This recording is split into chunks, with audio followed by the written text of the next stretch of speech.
myself and my brother Mick worked a lot together in different places. Two great buddies. And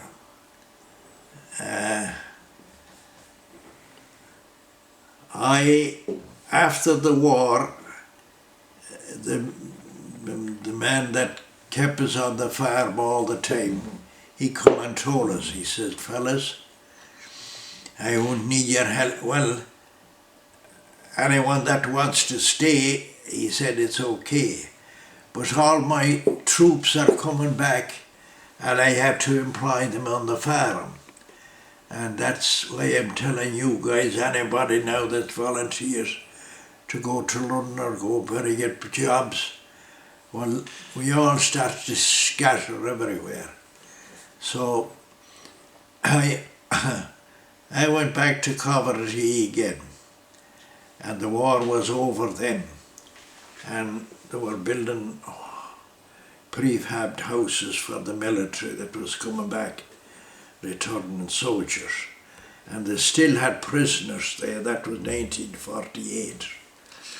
So I was labouring on the bricklayers, 3 brothers, and one of the brothers come to me and they said, Mac, that's what they used to call me, McDonnell, Mac, we're heading for Australia next week and you're coming.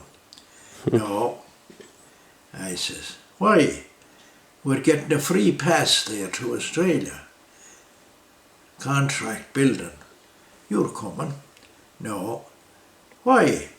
I stuck my hand inside pocket of my jacket and I took my American passport. Showed it to him. Yeah. Oh. He said, you're going to America, you never told us. No. You never told me you was going to Australia. I didn't know, he says, until last night. Well, he says, I won't discourage you, go ahead. He said, well, I says, I'll make out all right too.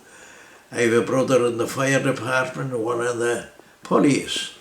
And I don't know what job I'll get, but I know I'll make out. I have 2 brothers and 2 sisters there.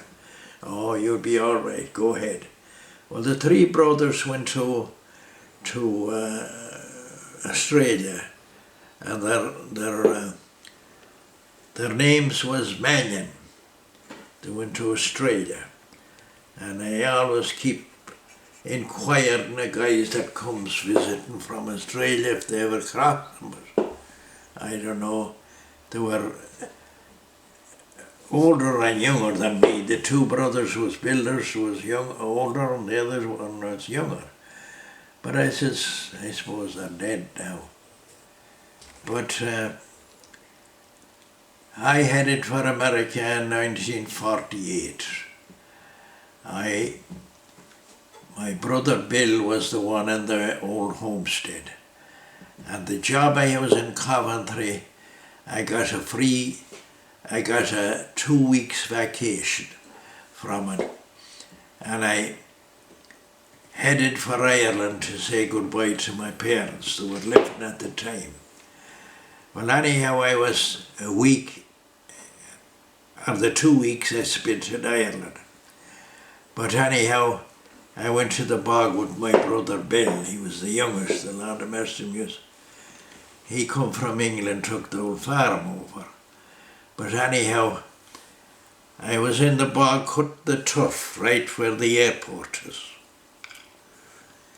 And I stuck the slate in the old bank of turf on the 18th of June. No, the 17th of June. And that was about 4 o'clock in the evening. And I said, now, I'm heading off home now to pack my bag. I'm supposed to be leaving the 18th of June. So on my way, coming home, I met an old man going up to the bog. And this old man was getting the pension. And he says, Eddie, he used to call me Eddie, Eddie, I hear you're going to the States. I said, yes, the morning, Martin. Martin Henry was his name. Well, he said, if you ever get to Philly, check in and see if your cousin the Mule Durkan is living. I carried the hod with him in Philadelphia. Martin was a Yank too, and them was in Depression days. He carried the hod, and when you carried the hod, you carried a pile of cement on your shoulder. There was no elevations, and there could be 20 men going up a ladder and coming down another one. And this Durkan man, he has 3 brothers too. One in Carter, one in Hackfield, and this one in America. And the way he got the name of the Mule Durkan was, he went up with his load of cement, dumped it back to the ladder coming down, and he slid from the top of the ladder to the bottom. He didn't step on each rung like the other guys. He slid to the bottom, and they loaded him with cement again, and he carried twice as much cement as some of the guys. And they said going home at night, he was as fresh as when he started. And that's how they gave him the name of the Mule Durkan. So I didn't know we had a cousin, the Mule Durkan. He was married to my father's sister in America. But when I went to Philadelphia, which I did, my father's brother was living, and he was 82 years old, and he was still in the steel mills. That's where he worked all his life. But all he was doing was an inspector on the steel to see that it was done right. Well, anyhow,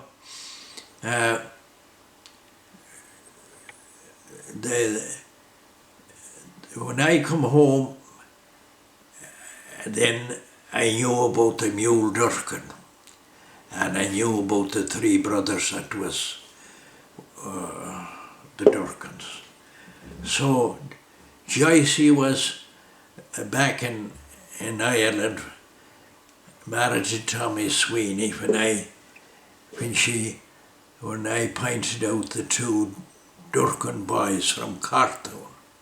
Do you get me? They were sons of the Mule Durkan was their uncle. They were sons of the Durkan in Cartown. But they didn't know nothing about the Mule Durkan. The Mule Durkan was christened in America. But anyhow, Joycey finished out telling her about the Durkans and the name of them. So anyhow, some later years, I says, Joyce, see them 2 lads going down the sidewalk in Charlestown. Now them is the 2 brothers, the 2 Mule Durkans. Yeah. They're from the village of Cartown. That's where their father is from. So the 2 lads at home was exactly like the 2 lads that was in Philadelphia. The Mule Durkan had 2 sons just like them. But anyhow, when one of them died, Joyce called me up in Chicago, and she says, Dad, one of the mules died. Yeah. Well, I knew who she meant. Yeah. The poor lads, one of the mules died, she said. I don't know, Pat or Joe, or what was his name. But there's still one of the mules living. And they were very intelligent guys, they said. But anyhow, my cousin come from Philadelphia, and she knew about this Mule Durkan. She was my cousin. And when she come home, she was in Charlestown in the pub with her brother, Andy Veazey. And the 2 lads was at the end of the bar, the 2 mules at home. And Andy said, come on up to the bar now. You see these lads, would you know them out of anybody? So when they went up to look at the 2 boys, my cousin in Philadelphia knew the two lads in Philadelphia that belonged to the Mule Durkan. So when she went up and looked at them, Andy these, he said, would you know these lads now as anybody? She looked at them. Well, she said, there must be some relation to the Mule Durkan. And sure, the boys didn't know anything about the Mule Durkan. Yeah. And you know, that was like an insult to them, wasn't it? Kind of, yeah. Do you want to be called a mule? Called a mule. Yeah. And they didn't know a thing about the mule. And she said, there must be some relation to the Mule Durkan. Well, poor Andy Veazey could crawl in a rat hole for bringing her up. Into using them as two of the Mule Durkans. Yeah. And I suppose she had to bring the history and tell the boys how their uncle, how he carried the hod, Yeah. and how he got the name, carrying twice as much cement as the other guy, Yeah. and couldn't kill him, and they had to christen him the Mule Durkan. And so they kept the name then So after now that. that's about my story. Can't tell you. All the rest is about going to school and church and all that.